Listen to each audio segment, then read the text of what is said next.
Red Lord Shiva group of institute में चल रही 42वीं वार्षिक खेलकूद प्रतियोगिता के आखिरी दिन खिलाड़ियों में अत्यधिक जोश देखा गया। खेल प्रतियोगिताओं के समापन समारोह में मुख्य अतिथि संस्था के महानिदेशक देशकमल बिश्नोई थे। देशकमल बिश्नोई ने मीडिया से बातचीत करते हुए कहा कि सुबह के सत्र में नर्सिंग व बी फार्मेसी की छात्राओं की खो-खो प्रतियोगिता करवाई गई, जिसमें फार्मेसी की छात्राओं ने बाजी मारी। वहीं लड़कों की खो-खो प्रतियोगिता DLMLT के डी फार्मेसी के माध्यम से रखी गई थी। लड़कों की बैडमिंटन युगल प्रतियोगिता में बी फार्मा 5वें सेमेस्टर के शहताज व तृतीय सेमेस्टर के परमिंदर ने प्रथम स्थान हासिल किया। लड़कियों की बैडमिंटन युगल प्रतियोगिता में GNM की प्रवीण कौर व प्रियंका ने प्रथम स्थान हासिल किया। विभिन्न खेल प्रतियोगिताओं में प्रथम, द्वितीय व तृतीय स्थान हासिल करने वाले सभी विजेताओं प्रतिभागियों को मेडल व प्रशस्ति पत्र देकर पारितोषित किया गया। इसके अलावा कॉलेज प्रशासन की ओर से सर्वश्रेष्ठ एथलीट व सर्वश्रेष्ठ खिलाड़ी का अवार्ड प्राप्त करने वाले विद्यार्थियों को नगद 2100 रुपए की राशि देकर सम्मानित किया गया।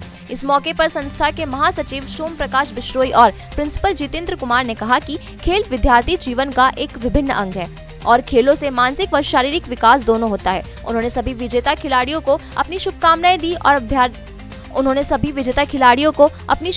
दी और विद्यार्थियों को खेलकूद प्रतियोगिता के दौरान अनुशासन बनाए रखने पर बधाई दी और कहा कि सभी विद्यार्थी अब उत्साहपूर्वक आगामी परीक्षाओं के लिए जुट जाए।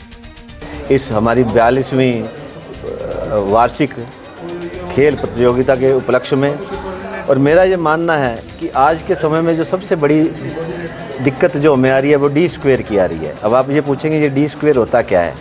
एक डिजिटल एडिक्शन होती है, एक ड्रग एडिक्शन होती है और ये दोनों ही आने वाली पीढ़ी के लिए सबसे ज़्यादा खतरनाक है।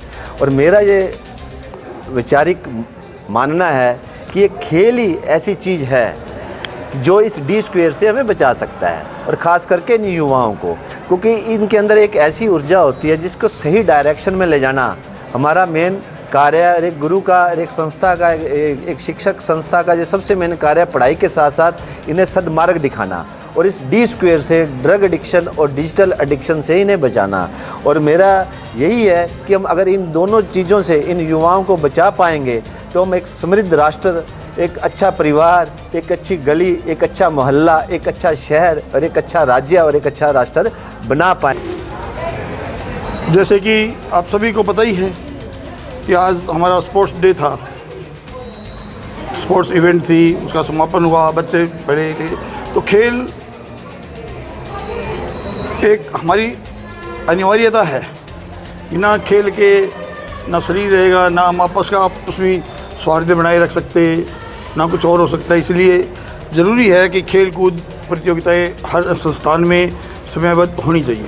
लेकिन हमारे संस्थान जो है टेक्निकल एजुकेशन से रिलेटेड है, यहाँ बच्चों को खेलने कूदने का थोड़ा सा कम मौका मिलता है क्योंकि इनके लिए पढ़ाई प्रैक्टिकल ज़्यादा महत्वपूर्ण है। तो फिर भी उसमें से भी कुछ समय निकाल के इन बच्चों ने आज जो ये अपने हुनर दिखाया है, मैं सभी विजेताओं को बधाई देता हूँ। और मुझे लगता है हारा कोई नहीं है, क्योंकि खेल में हार नहीं होती, बस एक पद बना दिए जाते हैं, अभी एक पहला है, ये दूसरा है, ये तीसरा है।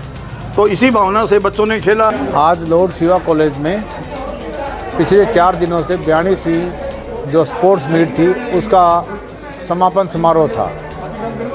तो उसमें करीबन 17-18 इवेंट्स थे और कम से भी कम 400 से के करीब बच्चों ने उसमें पार्टिसिपेट किया है अलग अलग इवेंट्स में।